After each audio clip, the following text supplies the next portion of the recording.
آج ہم نے جس محاورے کا انتخاب کیا ہے کہانی کے لیے وہ محاورہ ہے سر کا درد بننا۔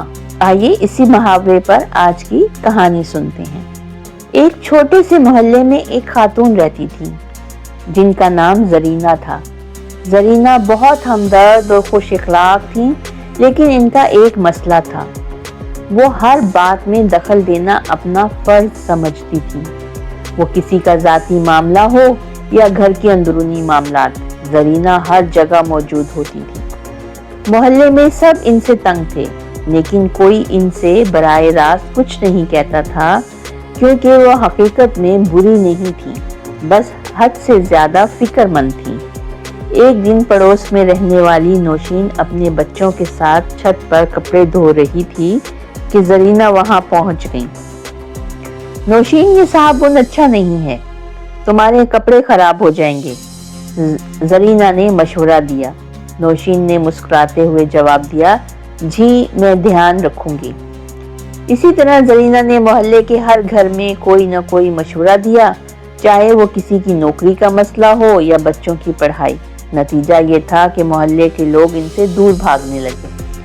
ایک دن محلے کے سب لوگوں نے مل کر فیصلہ کیا کہ وہ زرینہ سے کھل کر بات کریں گے۔ سب نے ایک جگہ جمع ہو کر زرینہ کو مدعو کیا۔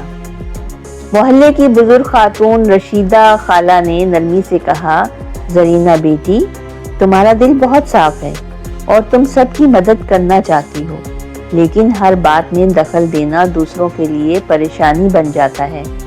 ہم سب تمہاری عزت کرتے ہیں، لیکن ہمیں اپنے فیصلے خود کرنے دو۔ زرینہ پہلے تو حیران ہوئی، لیکن جلد ہی انہیں اپنی غلطی کا احساس ہوا۔ انہوں نے معذرت کی اور وعدہ کیا کہ آئندہ وہ صرف وہاں مشورہ دیں گی جہاں ان سے مانگا جائے۔ وقت کے ساتھ زرینہ نے واقعی اپنی عادت بدل لی۔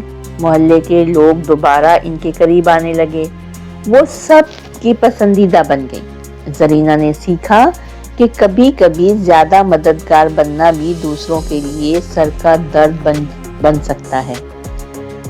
اس کہانی سے ہمیں یہ سبق ملتا ہے کہ ہمدردی اچھی بات ہے، لیکن دوسروں کی حدود کا احترام کرنا اور ان کے معاملات میں غیر ضروری دخل نہ دینا بہت ضروری ہے۔